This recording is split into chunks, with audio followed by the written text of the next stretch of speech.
매일매일 꾹꾹 이유식을 위해 열일하는 베이비 무브. 사용할 때마다 세척을 해야 되겠죠? 그래서 오늘은 베이비 무브 세척 방법에 대해 알아보겠습니다. 먼저 안전을 위해서 반드시 전원을 끄고 후면의 전원 코드를 분리해 줍니다. 믹서 본체도 분리해 줍니다. 물탱크에 남아있는 물을 버려주고 이때 물탱크와 믹서 본체는 물 청소가 안되니 주의하세요. 청소 방법은 뒤에 알려드릴게요. 6개월 아기의 이유식 흔적이 어마어마합니다. 저희는 식기세척기를 이용하여 세척을 하는데요. 오늘은 메쉬 스틱을 만들어서 평소보다 설거지가 많습니다. 식기세척기 제일 윗칸과 가운데 칸에는 아이주도 이유식에 사용한 조리도구와 젖병을, 제일 아래 칸에는 베이비 무브 부품과 흡착식판 등을 배치합니다. 베이비 무브는 믹서 칼날까지 전부 분리해서 넣어주세요. 식기세척기에서 적절한 모드와 옵션은 물은 고온이 아니고 세척은 깔끔하게, 세제는 남지 않아야 합니다. 그래서 저희는 섬세 모드를 이용하는데요. 이 모드는 세척, 헹굼 온도가 고온이 아닌 50도 정도 됩니다. 여기에 안심 헹굼 옵션을 추가하여 잔여 세제가 남지 않도록 합니다. 다른 기능들은 물 온도를 올리기 때문에 저희는 사용하지 않고 있습니다. 이렇게 전원 버튼을 누른 뒤 섬세 모드를 선택하고 안심 헹굼 옵션을 추가하여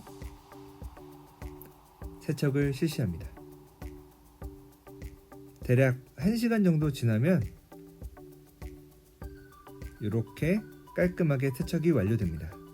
많은 분들이 식기세척기를 사용할 때 우려하는 부분이 플라스틱의 변형인데요. 이 경우 고온 처리하지 않았기 때문에 휘어짐, 수평 틀어짐 같은 형태 변형이 없는 모습을 확인할 수 있습니다. 다만 고온 세척이 아니다 보니 간혹 세척이 미흡한 부분도 있습니다. 이럴 땐 따로 가볍게 손 세척해주세요. 앞선 믹서 부품들에 이어서 찜기 부품들도 살펴보겠습니다. 찜기 뚜껑과 바스켓 테두리도 변형이 없습니다. 바스켓 선반의 작은 구멍과 육수 받침의 찜 수증기 배출구 같이 작지만 중요한 부분들도 모양이 일정하게 유지된 것을 확인할 수 있습니다. 이유식을 시작하고 한 달 반 넘게 설명드린 세척 방법을 사용해왔고 현재까지 변형 없이 잘 사용하고 있습니다. 다른 모델도 세척, 헹굼 온도가 50도 정도면 안심하고 사용할 수 있을 것 같습니다. 다음으로 물탱크와 믹서 본체 세척입니다. 찜기는 50회 정도 사용하면 경고등이 들어옵니다. 식초와 따뜻한 물을 1:1 비율로 400ml 정도 준비해줍니다. 이때 구연산, 베이킹소다, 빙초산은 절대 사용하시면 안되고 반드시 일반 식초만 사용해야 합니다. 준비된 혼합액을 물탱크에 붓고 넉넉 잡아 2시간 기다려주세요. 2시간 후 물탱크에 식초물을 버려주고 물로 헹구지 않은 상태에서 마른 수건으로 내부를 한 번 더 닦아주면 물탱크 세척은 완료됩니다. 믹서 본체와 베이비 무브 외부는 마른 수건으로 잘 닦아주시면 됩니다.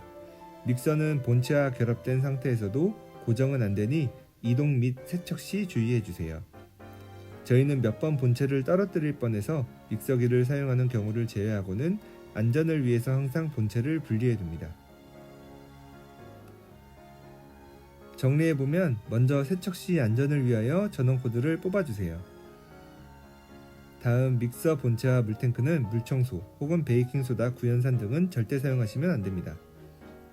세 번째, 식기세척기 세척 및 헹굼 시 물 온도는 50에서 60도 사이로 사용해주세요.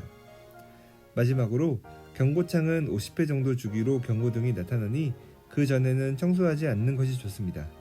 청소 후에도 반복 표출 시 OK 버튼을 꾹 눌러주세요.